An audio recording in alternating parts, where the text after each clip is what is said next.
So good evening, everyone, and welcome to How to Access City Documents and so much more. I'm Jeff Cambra, the Vice President in charge of programs for the League of Women Voters, and we are excited to bring you this program on how to access your records, because these are what they call public records. Having access to government fulfills a cornerstone of the function of our democracy. And that is accomplished by several laws, including the Brown Act, which covers open government meetings, the California Public Records Act, which will be the subject of tonight's forum, and then the city's own Sunshine Ordinance. So this is a webinar. And so for those that have questions, you can use the chat because they're not going to show your face on this one. And with that, I see Anne in the lower right-hand corner of my screen. She is the current president of the League of Women Voters of Alameda and would like to welcome our guest tonight. Anne? Thank you, Jeff. Good evening, everyone. Thank you so much for joining us this evening. And Jeff, thank you for putting this very important piece of information together. Laura and Susan, thank you so much for coming to share the information from both of your vantage points. As many of you know, our mission is to empower voters and defend democracy. We have two separate and distinct roles. One is for voter services and citizen education. So if you are not familiar with Voters Edge, I would highly recommend that you take a look at that during the election period. It gives an opportunity for you to just find out some information about the candidates. It is very important to know that we are a nonpartisan organization. So we do not support candidates, but we certainly do take positions on selected policy issues and try to be sure that you have information about those who are running. Another thing that is very important to us is transparency in government. So that's what this evening's event is all about. And again, thank you for those who are going to be making the presentation. If you are not already a member, I encourage you to visit our website, lwvalameda.org, where you can find out more about us, become a member, or make a contribution. We are completely a volunteer organization, and so every time when we get donations to our organization, it allows us to continue to do these types of events as well as many others, including one that I'll do a shout out for, which is Verify It, which you can see from our website, which allows, it's focused for student education with civics, voting, and discovering the difference between false and real news. So check that out if you haven't. That's it. Again, thank you so much for coming, and I will hand it back over to Jeff. Great, thanks, Anne. So let's get started. Susan Davis is going to be our first panelist, and she is the Senior Manager, Community Affairs for the Alameda Unified School District.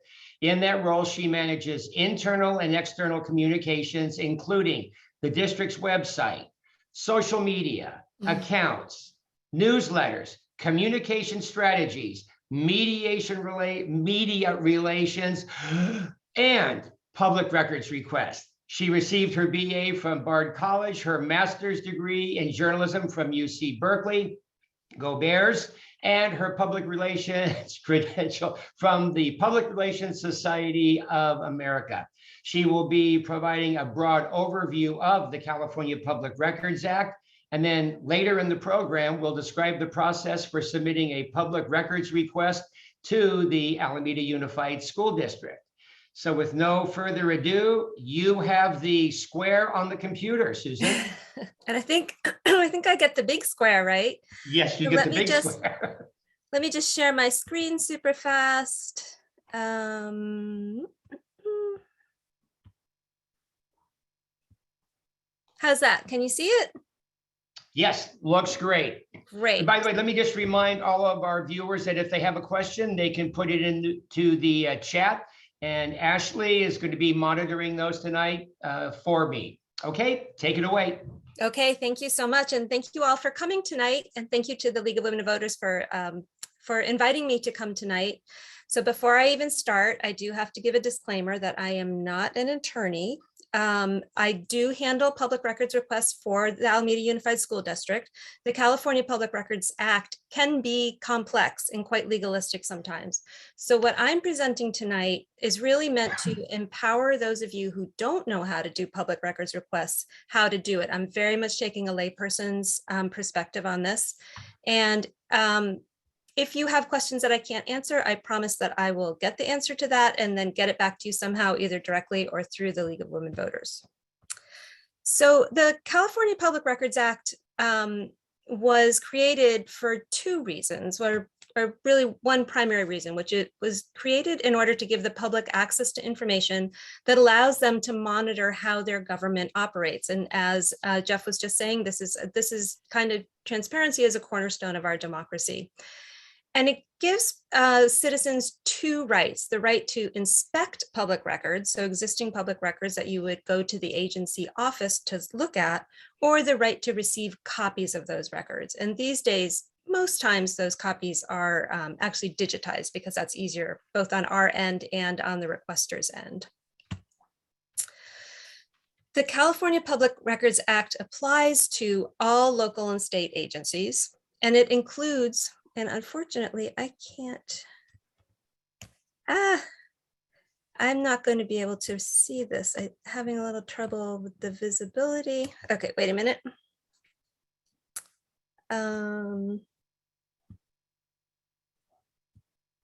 I'm sorry for that. So it includes, and this is a quote actually from the Act, any writing containing information relating to the conduct of the public's business, prepared, owned, used, or retained by any state or local agency, regardless of the physical form or characteristics.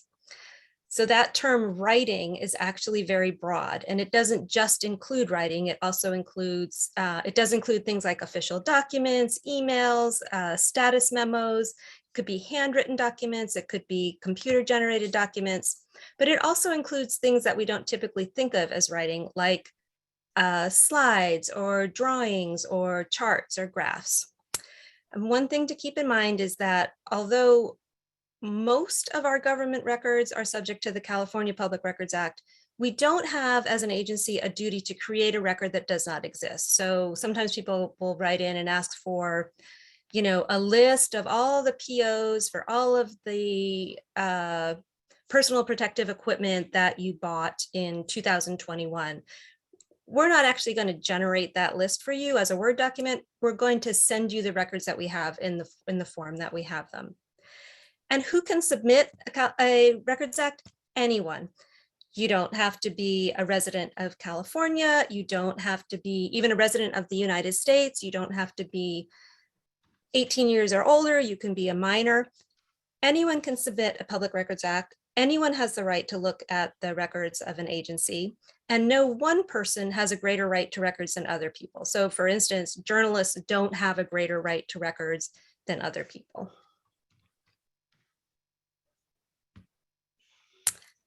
The exemptions can get a bit technical. There are some exemptions. So for instance, privacy exemptions for staff personnel records, for a school district, student medical records or disciplinary records are exempt from the Act. Things that have to do with attorney-client privilege. So for instance, if I'm writing back and forth with legal counsel about a public records request, that's governed by the attorney-client privilege. I don't have to provide that record to you. Drafts.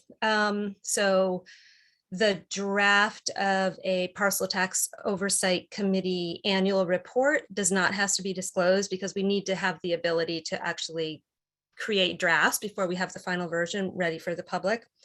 And then there are two that get quite nuanced and technical. One is the deliberative process. So in some cases, there might be, say, an email exchange between two staff members where they're working on an idea or a proposal that's eventually abandoned. That might not be disclosable because staff need to have that freedom to actually come up with ideas and brainstorm and discuss them.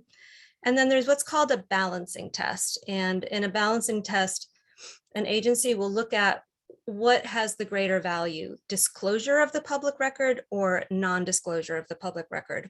I can tell you that at AUSD, we very rarely use those exemptions, and I'm always relying on legal counsel if that's something that we need to apply. The other exemption, which isn't really an exemption, but something that we may question in a public record request, is when it's overly broad. So if you were to submit a request for every kind of disinfectant that the district has ever used in their facilities, we most likely would come back to you and say, you know, this is actually overly broad. Can you give us a time frame on this? And can you tell us, like, maybe a little bit more specificity on what kinds of cleansers you're looking for? The timelines for submitting, our timelines for when a public records request submit are that we have to respond to your request within 10 days. And that's just a, yes, we have received your record, we received your request, and we believe that we have those records. And here is the approximate timeline under which we will be producing those records for you. And we're also required to assist a requester in identifying records that would be responsive. So for instance, if a community member were to send me a public records request saying, I want to see every piece of writing you guys have had for the last 2 years about masking in schoolrooms, I would come back and say, you know, that's overly broad. Can you help me understand what it is specifically that you're looking for so that we can narrow it down? Or they may be asking for something that we can't provide. They may be asking for all of the disciplinary records for students at Alameda High School for the last 5 years. I would likely respond saying, you know, I can't give you the exact disciplinary records because they're private, but would you like a list of the various kinds of actions that have been taken? And then we have to produce, whoops, sorry about that. We have to produce the records promptly, and promptly is left kind of vague in the California Public Records Act. We need to produce it for you as soon as possible. We can't just like string you along for 3 years without responding to the public records request. And I'd also like to point out that simply not responding to public records requests is not an option. Agencies can get sued for that. So to submit a public records request to Alameda Unified is quite simple. And I honestly am looking forward to hearing about the city's software because I think it's going to be kind of fancier and more sophisticated. Basically, all you have to do to submit a public record request to AUSD is contact me. You can contact me by email, or you also can submit a public records request orally or by telephone. Like, it doesn't even have to be an email. And the format can be super simple. There are formal templates available on the internet, or an attorney could write a very formal public records request for you. But as a layperson, you also can just write public records request in the subject line or in the body of the email, and I am required to treat that as a public records request. And we are quite forgiving about the format that people submit them in. And again, we will work with you to figure out exactly what it is that you're looking for. So with that, I think that we would hear from the city next. Is that right, Jeff? Oh, Jeff, you're on mute. Most famous phrase in 2022. You're muted, Jeff. Yeah, and I was so good. Anyway, thanks very much, Susan. And just to make sure, just to check the box, you were going to be going over how to submit a Public Records Act request at the end after Laura was done, and you just did that, right? I did just do that. That is the extent of how to submit it to AUSD. It is that simple. Yeah. Okay, fantastic. Thanks very much. Okay, moving on to our next presenter, a good friend of mine and one that has been around the block in open government for I can't tell you how long. I think it was 2012, right? The Open Government Commission and the Sunshine Ordinance. I think we go back that far. We do. Good.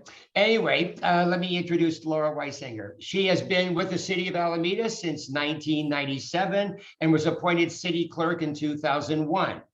The city clerk's office is responsible for handling city council proceedings, including maintaining official council records, administering elections, managing campaign disclosure and economic interest filings, responding to records requests, coordinating board and commission appointments, processing passport applications, performing civil marriage ceremonies, and managing the cable television studio, which I did not even know that we had.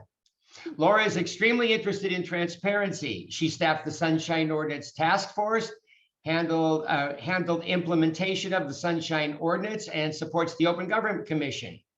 During her tenure, Laura has worked to increase the availability of public information on the city's website, including launching the online databases for the city council, board, and commission meeting agendas, minutes, and videos, campaign disclosure reports, city council records, including historic minutes, resolutions, and ordinances, and now records requests. So in 2021, so just this past year, the city of Alameda implemented a new software called Next Request to improve and streamline the process of submitting public records. And so she is going to give an official online and in real-time demonstration of this website. So I will ask you to go slow because I don't learn real fast. I can do that. Take it away, Laura. All right. And thank you guys for having me also tonight. I am very excited to get the word out about this program, and I'm really happy that the city implemented it. Sorry I made you talk so long, Jeff, explaining all of the things, but I really am passionate about the city being as open and transparent as possible and people feeling empowered and getting the records they need. It definitely is a very important thing to me. So I'm really excited about this software and getting to show it to you tonight. So I'm going to go ahead and share my screen. And basically what you do is you go onto the city's website, and you can, go on just to the main page, and it clicks you to a page about public record requests. And then it gets you into this page. And this is kind of the landing page for this software called Next Request. And you can see along the top, there's make a request, all requests, documents, and a little ability to sign in.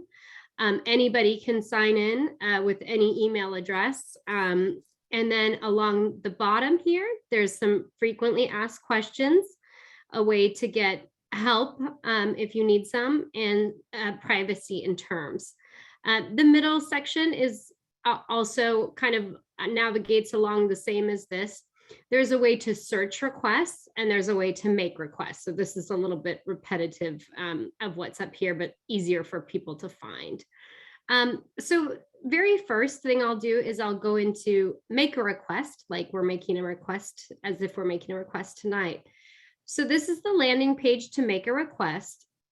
And there is a bunch of guidelines over here in the side column to help. And one of the things we do talk about in this is, that idea of narrowing that was talked about, give us the dates, give us, this is tips, be as specific as possible.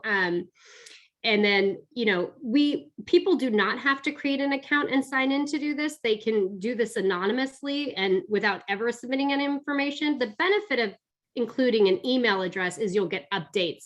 If you choose not to give any personal information, you'll just have to keep checking back on the website because we won't have a way to notify you when the things are available. So the first box here is where it tells you to enter a description. And the really cool thing about this box is there's many things you could be looking for. You could be looking for a budget, and it pops up that the city budget can be found here in case that's what you wanted to go and look for. You could be looking for permit records. Yet again, building permits are searchable here. You could be looking for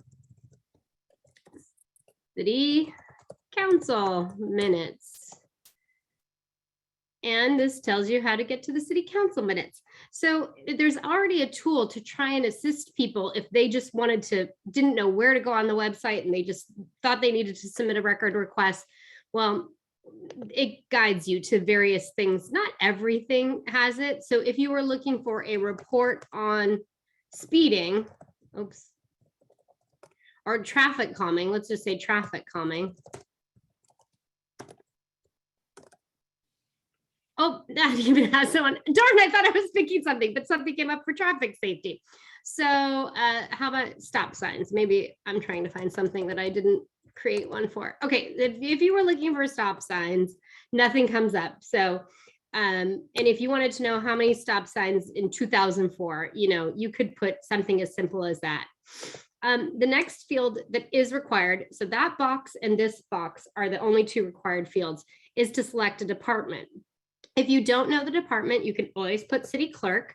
And if you did know the department was planning, building, and transportation, you could select that. If you think it's a request for more than one department, you can only put one. So you'd put city clerk, and then it would, the city clerk's office would pass it on to the other departments. Here's a little thing about your information and who can see my personal information. As long as you don't enter your personal information, like if I put my name up here in this box, it will show on the website because this box shows on the website. But if you put just your name and information down here, this does not show up on the website. It does explain in the side column, though, that your information can be requested if provided. So, and you, like I said, all of this is optional. You can put just an email address, you could put just a phone number, you could put, whatever piece of information you feel like sharing.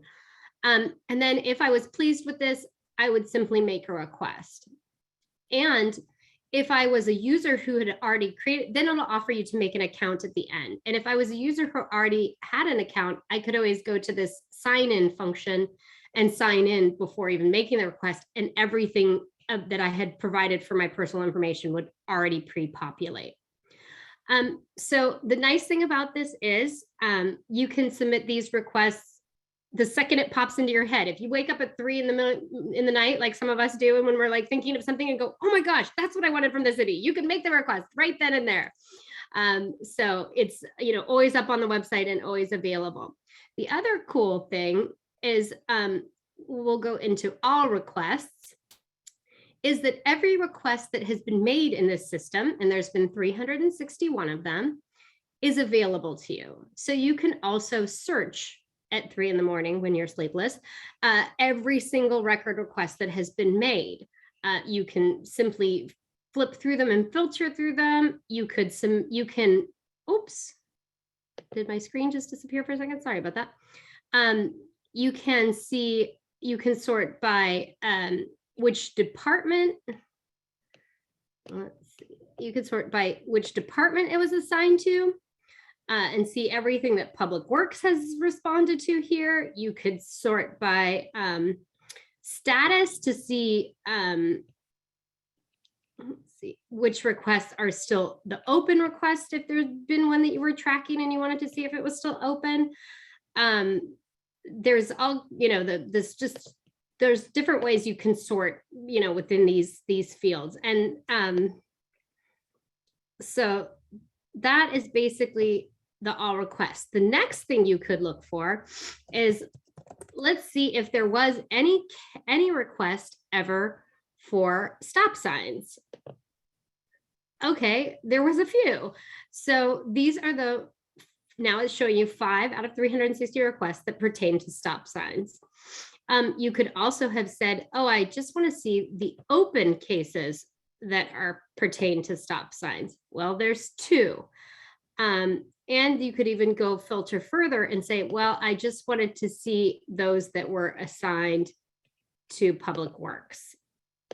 And you're down to the 1. So you can do as broad and, narrow of searches as you like. And then to simply go back to seeing all of them, you just reset. And all of this is basically each request.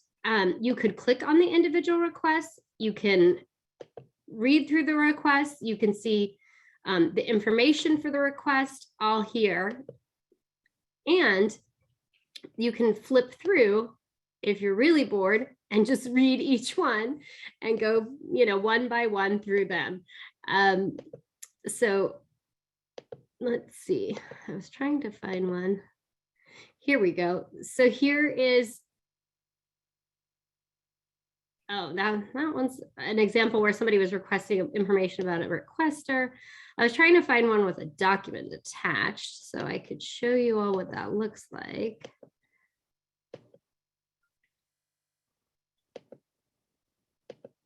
And sometimes we do get them for other agencies and everything. So let's see.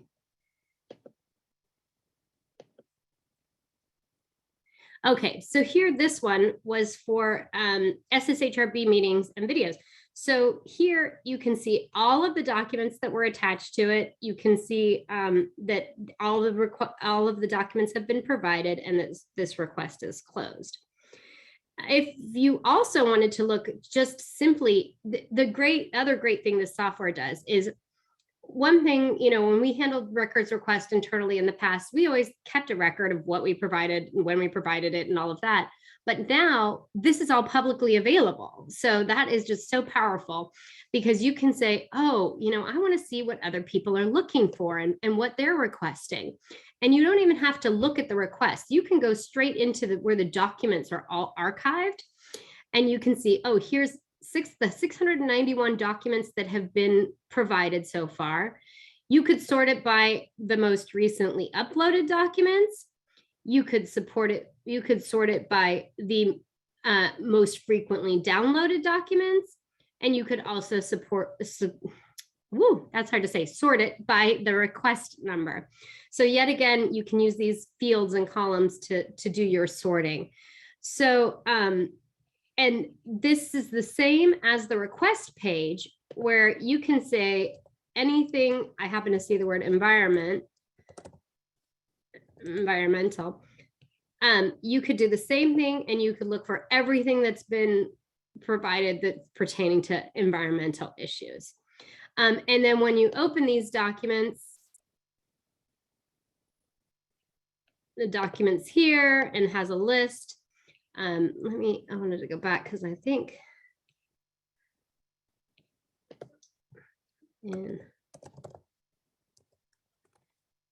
I wanted to see this one. Okay, so this one is just simply a letter that was about environmental issues. So about, the Oakland waterfront ballpark. So, you can look at all these documents, you can download them, you can print them, and you can, they're all here all the time. So I just think that's a super, super cool function that is very, very neat for everybody to be able to have access to them, because it used to just be that, when a request was made, unless somebody ever asked about it, nobody knew. But here, what other people are looking for, what they're getting in the response, and and how it's going. So with that, I think I have covered all of the basics of how the system functions, but I'd be happy to show anything else anybody else wants to see. Okay, great. Thanks very much. I just did a quick check of the chat. At least I think I did. Ashley, I'm going to double check I did this right. Are there any questions in the chat? Not that I can see, Jeff. Okay. So, Laura, I did have one, because obviously not all of the records that are accessible in Next Request were created digitally back in 1940, 1920, 18, whatever it was. So can you explain a little bit about the process of being able to make these records accessible? Sure, yeah. So one thing that the city has in its Sunshine Ordinance is that, people can ask for these things in an electronic format.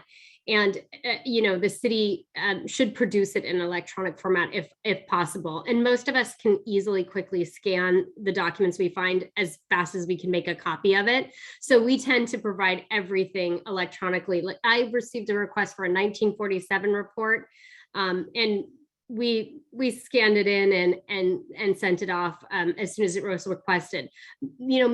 City council minutes going back to very early times, we've already scanned. So we have a vast amount that is is electronic, but we're constantly adding to that. And anytime we scan something in the system, it's then available for the public, in perpetuity, which is great. So there is no time limit, and the city tends to be very good at providing them in an electronic format. Great, a lot of work. Yeah, and then one other question, the actual public record request is in fact also a public record. So somebody making a Public Records Act request is disclosing everything about themselves as well, right? Yeah, so it goes back to, the attorney's office can interpret, the privacy protection and all of that. But basically, we do tell people, if you're providing this request itself is going to be public on the website. And then, if you provide, personal information, it might be disclosable. So, people do need to be cautious of, if they don't want themselves disclosed, they don't have to put any information there. And that's perfectly acceptable. And we'll still respond, the same way if we have a name or if we don't. And Jeff, before you go on, I have one thing that I forgot to add, which is, the way Susan explained that AUSD will take requests, so simply, the city will too. You're not required to use this software. You're not required to understand how to go onto the website and do this. If you call, we'll enter it for you. If you send a request via email, we'll put it in the system for you. The reason why we put it in the system is because then we can track it, and it prompts staff about the timelines that Susan covered, and then it all gets shared publicly. So even if people do submit requests in other format, it's totally acceptable, and the city will take care of getting it into the system and getting back to them. So I meant to touch on that and forgot. So your question triggered that for me. So wanted to share. Great.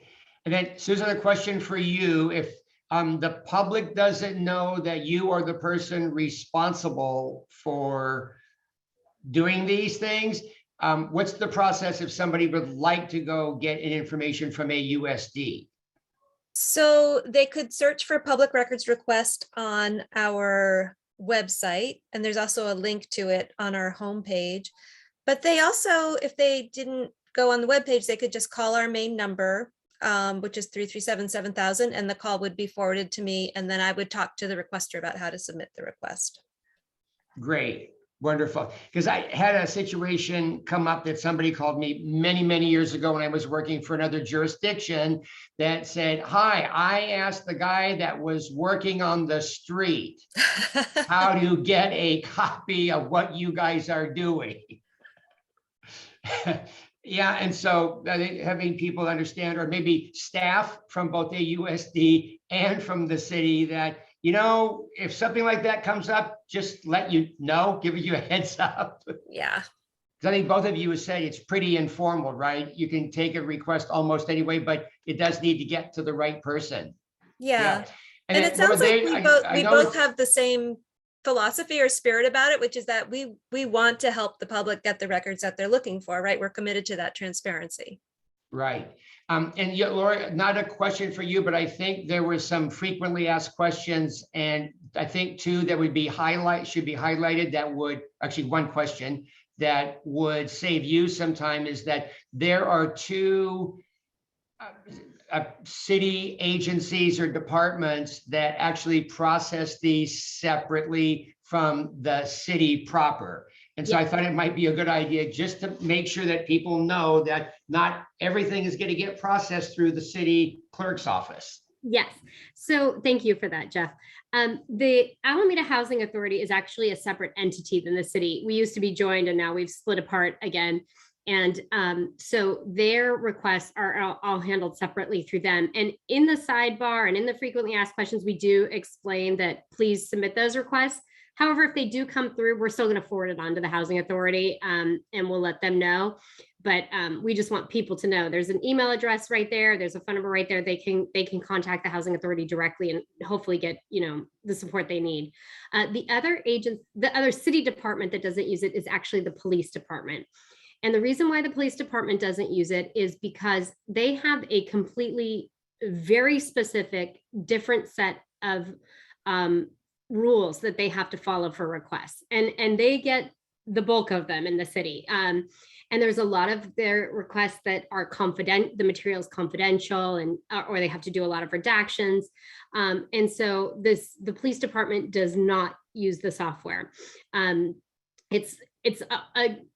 It's almost like two different softwares. The company does make it, but it is that different. And so they just are so separate that they don't use it. But the police department information to email, and if yet again, if you request something through the system, we're going to get it to the police department and get them to respond to you. So, you know, at this point, they're just not in it. And so, but we'll definitely get you an answer. Great, wonderful. And then just my final question for me, but I think Ashley just let me know there was possibly one. Actually, why don't you go first, Ashley? That's actually your question, isn't it? Since we have the space, I thought I'd go ahead and ask. Jump in, yes. For people hoping for a speedy response to a request, what is the typical range of response times that you could expect, and what can people do when they make a request to help increase your efficiency to try to, you know, help that turnaround time be faster? Okay, I can jump in first. So I would say a typical response time is probably within the 10-day period. It's when the requests are more like of a greater volume of documents that it could take outside that 10-day request response time. The clerk's office is pretty lucky because everything we have in our department is very little is confidential. So we really we pride ourselves in getting back within that 10-day period. And it's actually one of our performance measures. So within our department. And I think the way people could increase the efficiency is if they narrow their requests. It really helps. Like we've gotten emails are a big thing that's requested these days, and it makes sense. We do so much business via emails, but if they could just not say all emails that this person sent for the last 2 years, the attorney's office has to go through and do redactions and withhold documents. I mean, going through 2 years of emails is extensive.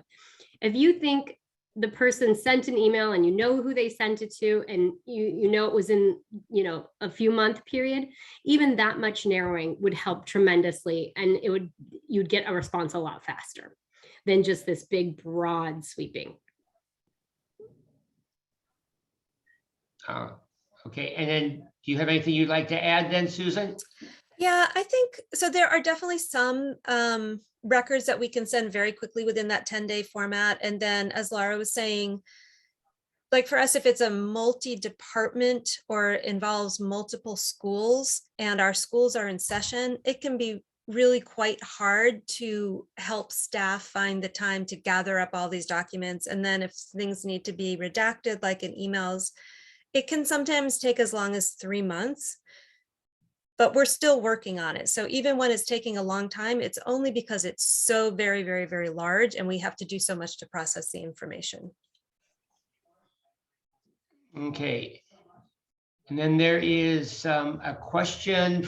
This is from Sheila. Susan mentioned that some requests may not be sent in the requested format. What if someone sends you a report that's in an easier to use format based on your records? Can you accept the attachment and enter that information into your system? I think I understand what you're asking, Sheila. We can accept a request in any form that you want. It can be in the body of an email, it could be in an attachment, it could be a phone call. You could walk into district office and ask to talk to someone about a public records request, and we would talk to you and figure it out. I don't know if that answers your question. If it doesn't, type it back in again and we'll try and answer it. And then so the city has an additional layer I mentioned earlier regarding what controls public records and meetings called the Sunshine Ordinance. Susan, the Sunshine Ordinance does not apply to the school district. Is there anything lurking out there that would pertain to the school district that would go beyond just the California Public Records Act? No, I mean, the Brown Act and the California Public Records Act.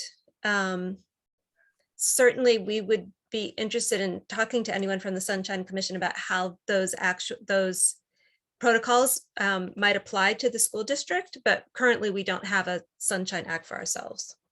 Got it. Okay, very good. So I don't see another question coming up in the chat. Ashley, are we good to close this out?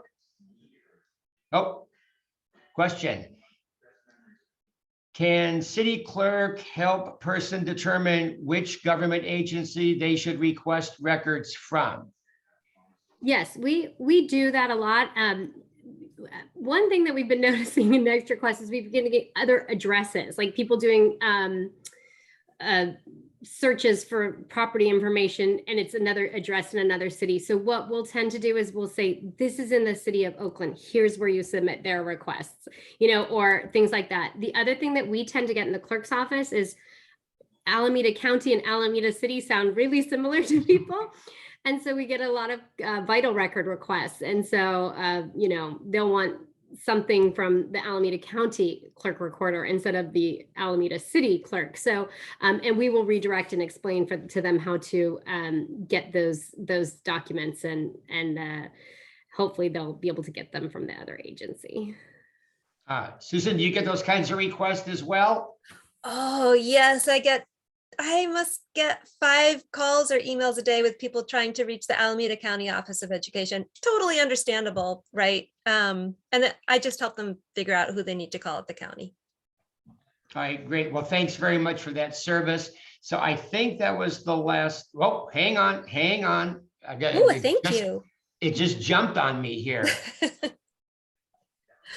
So this is from Denise Z. Oh, okay. I'm going to read this, but I have the same thing over here. So thanks, Susan, Laura, and the League of Women Voters. Great presentations and wonderful to know how to submit requests and find public information, which is pretty much what I was going to say. So I think that's it, but thanks to our 2 great presenters and the amazing amount of information you were able to provide. And on top of that, the enormous list of the things that you both are responsible for. It actually took my breath away for sure. So thank you very much for that. And also I got to give a big shout out to Keisha Martindale. I know she's kind of behind that League of Women Voters, but she handled all the technology, which made me look good. And then Ashley, thanks very much for keeping track of what was going on in the chat. So on behalf of the League of Women Voters, and I see you down there, you want to give a wave? Do you want to chat? You want to say a goodbye? No. Okay. Well, then I'm going to say on behalf of the League of Women Thank you. Voters. I'll just since I can, I'll say thank you as well. We really appreciate great information, and so happy that we'll have this recorded and can share it out. And so feel free, if anybody ever asks, to direct it. We'll have it available for others. Thank you. Fantastic. Great. Thank you all for your service, and I will wish everybody a pleasant good evening.